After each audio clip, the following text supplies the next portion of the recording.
Welcome to Chess, ladies and gentlemen. All right, man. So as you guys know, we got the Speed Chess Championship going on right now. So I figured I'd grab a Hikaru Nakamura game. So I do have Jose Martínez versus Hikaru Nakamura. This is one of their Blitz games. This is game number 16. So they had gotten into the 3-1 portion, which is pretty fast Blitz. For those of you that play like the slower games, I mean, that's pretty fast paced. But yes, all of my people coming from the Philippines, as always, I will say Maraming salamat. Anybody who is coming from Mexico or Peru, I will say muchas gracias. But anybody else from around the world, I appreciate you paying me a visit. But if you guys are ready to go, man, let's take a look, see what we got for this game. All right, so we got E4, we got D5. Now, there are a handful of openings. What white wants to establish, and if given the opportunity, what black wants to establish too, is this nice E4, D4 pawn structure. Just taking over the entire center. So there are a handful of openings from the black side after you play E4 that immediately disrupts that and just doesn't allow you to get it. And the Scandinavian is one of those, and that is what we have on the board. We got pawn taking. By far going to be the most common way that you see the game played. You can kind of go into some gambit stuff if you want, but generally, if you want to maintain this nice little advantage, you would be seeing pawn takes d5, queen takes d5, knight to c3, queen to a5. This is definitely the most heavily played variation.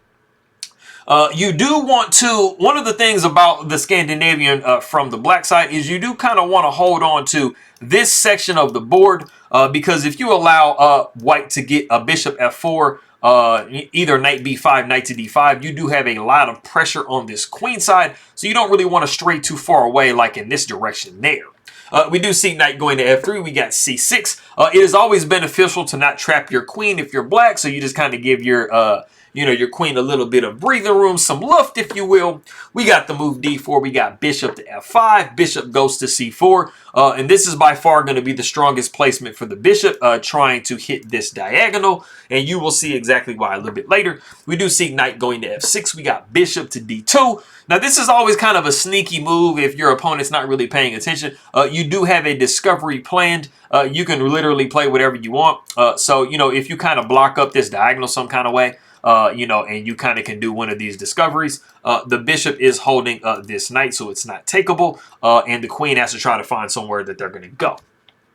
We got the move e6, by far going to be one of the best ways that black is trying to defend this position. Like I said, this bishop is very strong on this diagonal, so you just kind of want to blunt it down a little bit. We got queen going to e2, so you see that, white is building up a lot of pressure on this point here. You can have some knight to g5s, even knight to e5s, trying to break down this pawn structure that we have here right there.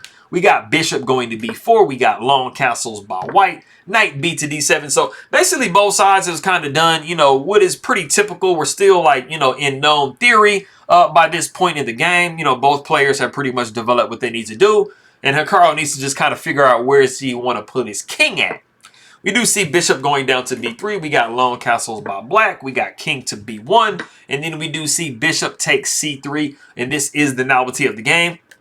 I will say that this isn't super accurate in this particular situation because, like I was saying before, this bishop is kind of eyeing this queen. So when you do allow this situation here, you've given a bishop for a knight. You haven't caused any structural damage to your opponent, and you have just kind of brought their bishop out just a little bit more. So it's not like, like Hikaru blundered the game or anything. But I mean, you can see that these bishops, kind of like you saw in the thumbnail, they're kind of doing a lot. Forgive my arrows. They're not the best arrows. Hikaru's the arrow guy.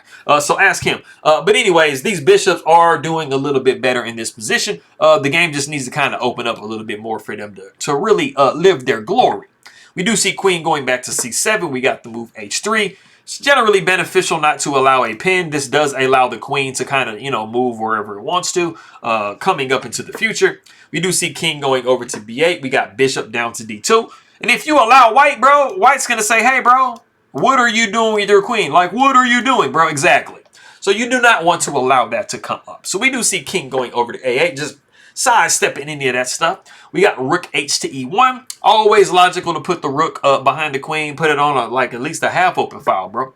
We got knight going to b6, and then we do see bishop going to a5. Recognizing that you're really asking the question to Hikaru, how are you ever going to move this knight, bro? Like, where are you going to put it at, dog? Like, I mean, you got the queen, you got it pinned all down. So it kind of seems like you're kind of moving, you're kind of redirecting it. This is definitely an idea. It's not the best idea in this specific situation, but this definitely is an idea in the Scandinavian or even in the Sicilian. Carol Khan, what have you, to go ahead and try to like double plop down in this d5 square with these knights. But with queen of c7 being on the board, you have like kind of like, you know, pinned your knight for life. We do see rook to d6. Now, you're kind of thinking maybe at some point, you know, black wants to push c5, and then they can laterally defend this knight and then kind of get the queen out of dodge. We do see the move g4. You know, basically white saying, bro, you know, I don't want you to have time to do anything that you want to do, man. I want you to be sad, go home and cry. Well, I mean, they're already at home anyway. They're playing, you know, online. But anyways.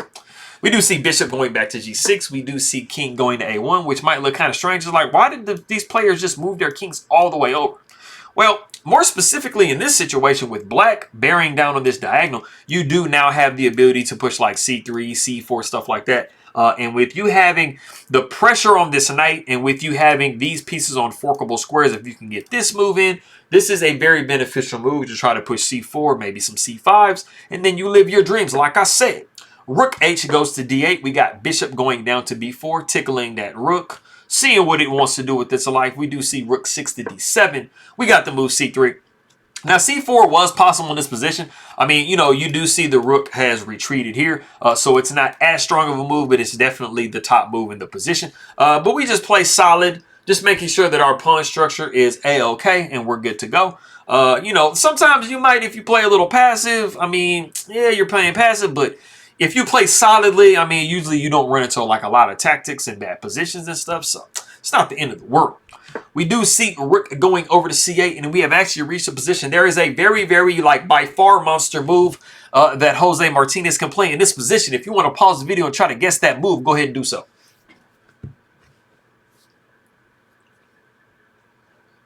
Okay, so I kind of gave you guys the answer earlier. You know, I was talking about the knight to e5s and the knight to g5s. Now, I mean, because the king has not castled on this side of the board, you know, you're not really kind of looking to, like, rip this position, like, apart because the king's way over here. So you're not going to be sacrificing any material here.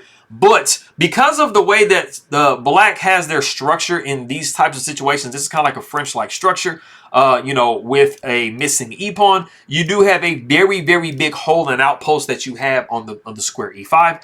It does pressure this bishop. But more specifically, you do have some very common ideas in a Scandinavian that we are going to talk about in a second. But the move that I'm looking for is knight to e5, and this is absolutely 100% the move that you want to make. A lot of the times in the early opening, you can have a knight going to e5, and you have bishop to c4, and you have a lot of pressure going on, especially if you castle kingside. We don't really have that here, like I said, but this is always going to be beneficial in these kinds of structures. So you do see the rook d going to d8. You got the move h4. Now, this is what I was talking about a second ago. When you are playing against the Scandinavian as white, a bishop to c4, even bishop to b2, knight to e5, getting out of the way of all of these pawns on the king side. This is absolutely the types of ideas that you're going to be seeing trying to push forward, you know, and trying to get at this king. Like I said, it's a little bit more relevant. It's still good here, but it's more relevant when the king is kind of over here because, I mean, you don't really want to move all these pawns in front of your king, so it just kind of degrades their structure some, but it definitely works in this situation as well. We got h6, we got knight taking g6, pawn taking g6, and we got bishop taking e6. This is all very forcing. Black has kind of lost a little bit of material. They are currently down a pawn, and that is not absolutely where you want to be. So we see Jose Martinez. He's a little bit down at this point against Hikaru Nakamura because, you know, he's like the speed king, right? So he's trying to see if he can claw his way back into the competition. We got rook sliding over to b8. We got queen up to e5. Trades, and trades, homie. You do have a pawn to the good if you are white. So if you can absolutely get queen trades going, then you are looking at some nice stuff. And we do see queen taking e5, pawn taking e5, knight f going to d5, kind of taking advantage of that, you know, that idea that I was talking about before. We do see bishop going to d6, and this is somewhat unfortunate because now you have no ability to get this rook out of play.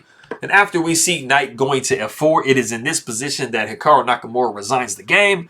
So Jose Martinez kind of claws his way just a little bit closer, and he's only down a few games at this point, so we're going to kind of see if he can make a comeback in the situation. So I appreciate everybody very much. All my people from the Philippines, maraming salamat. Aking mga kaibigan po sa nanonood ng aking mga video. Anybody who is coming from Mexico, muchas gracias para ver mi video y mi YouTube. Bienvenidos. Todo bien conmigo. Everything is good. I appreciate you guys very much for stopping by anywhere you're coming from. And I will see you guys next time.